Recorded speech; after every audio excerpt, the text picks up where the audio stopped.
दरगी उस जमाने में एक छोटा सा गांव था। ऐसा गांव जिसका वजूद नक्शों पर नहीं, बल्कि लोगों के दिलों में होता था। चारों तरफ खेतों की हरियाली, बैलों की घंटियों की मध्यम आवाज और दौर कहीं बहने वाले चश्मे का खनकशौर। सब कुछ ऐसे था जैसे दुनिया अभी बचपन में हो। उसी माहौल में मस्जिद की तामीर का आगाज हुआ। मट्टी से लपे हुए हाथ, मेहनत से भैगी हुई पेशानियां और उम्मीद से चमकते चेहरे गांव के मर्द, औरतें और बच्चे सब उकठे थे। मस्जिद का नक्शा किसी बड़े मेमार ने नहीं बनाया था। ये गांव के बूढ़े अब्दुल बाबा ने ख्वाब में देखा था। उन्होंने कहा था, ये मस्जिद गांव के दिल की जगह बनेगी। लोग आएंगे, बदलेंगे, लेकिन मस्जिद सबकी रहेगी। खजौर की लकड़ी से दरवाजे तराशे गए। मिट्टी, भूसा और गढ़ के आमेजे से दीवारें मजबूत की गईं। जब मेहराब का आखिरी कोना बनाया गया, तो मौलवी हकीम खान ने पहली अजान दी। इजान गूंजी और ऐसा लगा जैसे गांव ने पहली बार सांस भरी हो। बच्चों ने खुशी से तालियां बजाएं, औरतों ने घरों से फूल लाए, फेर दिए, मर्दों ने एक दूसरे को गले लगाया। मस्जिद अभी नहीं थी, मगर उस पर पहली नमाज के बाद से ही एक अजीब रूहानियत छा गई थी, जैसे वो जिंदा हो गई हो। इस रात दरगी के आसमान पर चांद भी जरा बड़ा, जरा सफेद, जरा रोशन नजर आ रहा था। शायद वो भी जानता था कि गांव में अल्लाह का पहला घर बन गया है।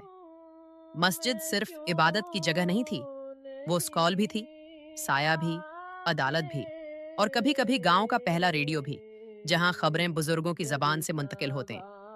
मौलवी हकीम खान ने जब कुरान पढ़ाने का आगाज किया, तो पहले दिन 4 लड़के आए, दूसरे दिन 8, तीसरे दिन 12।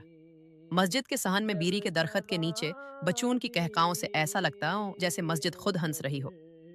इस नस्ल के बच्चों में एक लड़का था, अब्दुल्ला, तेज, चंचल, सवाल करने वाला।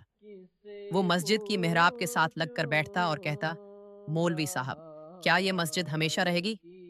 मौलवी साहब मुस्कुराकर जवाब देते, अगर नीयतें सच्ची रहें तो मस्जिदें भी रहती हैं, बेटा।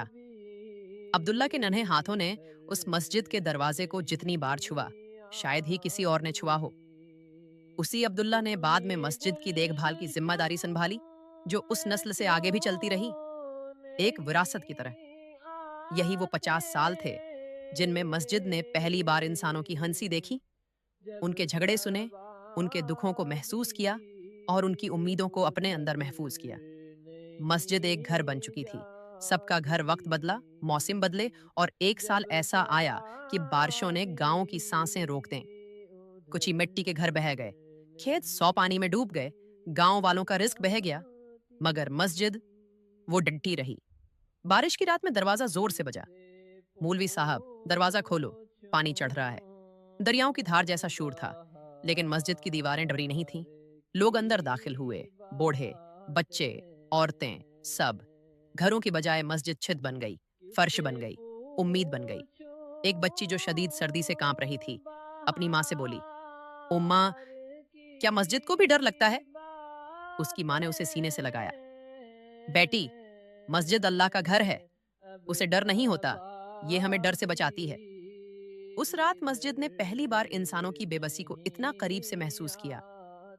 बारिश थमी तो गांव का आधा हिस्सा 100% खशक हो गया। बदल चुका था, मगर मस्जिद फिर भी पहले दिन की तरह खड़ी थी, खामोश, मगर इंसानों के दिखों से भरपूर। दरगी में बारिशों के बाद ये हमारा भी लगा हुआ है, मेरे नाना का और नानी का ऐसे। तो घूमते घामते हम अपनी बहन की, छोटी बहन के कब्र पे आ गए। तो यहाँ पे पढ़ लो, दुआ पढ़े। आप भी पढ़ो ना, बंद करो। दुआ पढ़ो। एक अजब सुकून उतर आया था, नहीं यार। जैसे गांव ने लंबी थिकन के बाद सांस बहाल की हो।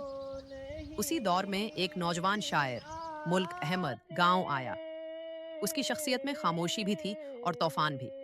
वो अक्सर मस्जिद के सहन में बैठकर सोचों में गुम रहता। एक दिन मौलवी हकीम खान ने देखा कि मुल्क अहमद मस्जिद के मिहराब के सामने एक सफ पर बैठा है, हाथ में कलम और जर्द वरक। मौलवी साहब करीब आए और बोले, बेटा, यहाँ क्या लिख रहे हो? मुल्क अहमद ने आहिस्ता से कहा, नात, जो मैं बरसों से लिखना चाहता था, मगर लफ्ज नहीं मिलते थे। यहाँ आकर दिल खुल गया। मस्जिद के साए में अल्फाज खुद ब खुद उतर रहे हैं। वो नात बाद में